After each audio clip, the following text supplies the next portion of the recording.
In 2002 I went bike touring in Austria. It had been more than 20 years since I had last toured, and those were only 3 to 4 day trips, whereas this was to be 18 days. On October 1st, I flew with my bike to Vienna. I uncrated it in the airport and abandoned my bike box. I took a commuter train downtown, the subway to a different rail station, and then the train to Salzburg, where I stayed in a youth hostel. My plan was to cycle back to Vienna along the Salzach and Danube rivers, going generally downhill. I was starting at the base of a mountain pass, using bike paths that follow the rivers. The next day, I spent the morning in Salzburg to see the town and cycled over 40 kilometers just looking around town and enjoying the wonderful sights. There is a wonderful bike path that follows the river. During the afternoon, I took a train up into the Alps to the ski town of Zell am See. I checked into a wonderful hostel. This is the view from the hostel. I then cycled along the lakefront path into town for dinner.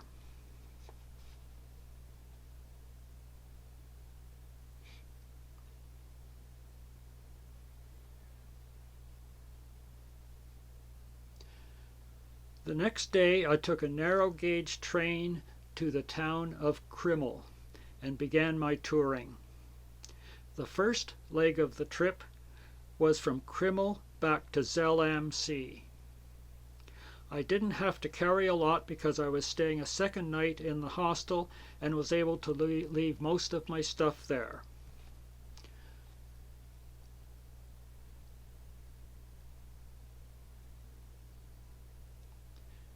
At one point, I was held up by a farmer on a bicycle herding cows. I didn't mind at all.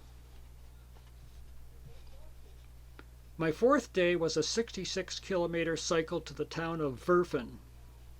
At one point, the bike path went up a long, steep hill, and if I were to do it again, I would have cycled the highway instead. The scenery was beautiful. I loved the cow bells, which they still use on their cattle.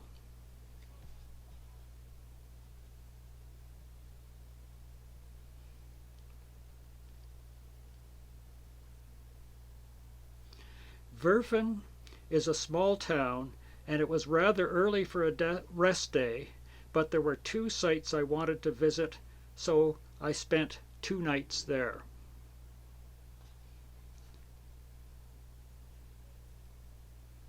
In the morning, this German couple offered me a ride to the ice cave, high up a mountain, reached by a cable car and a footpath. In the afternoon, I went to the castle, and at the castle they had a display of falconry.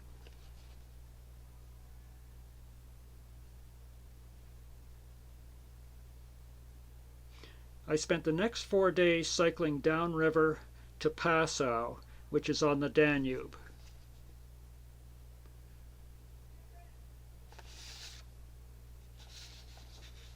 There had been serious flooding in the area only 6 weeks before, but the authorities had done a good job of clearing the path. I was impressed with Passau and found a small hotel with a room overlooking the Danube. This was the view from my hotel room. I decided to take another rest day to tour this town. It has a nice cathedral and city hall and is a stop for the river cruise boats. The first day down the Danube was unfortunately rainy. It was still mostly enjoyable, and there was even a bicycle ferry where the path crossed a tributary. It took 6 days for the 395-kilometer trip to Vienna. I visited the sites along the way, including the Nazi concentration camp called Mauthausen.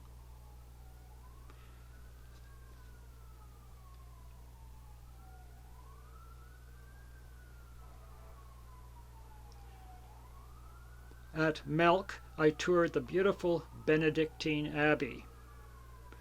I occasionally would ride along with other cyclists, including an English couple that I crossed paths with a few times.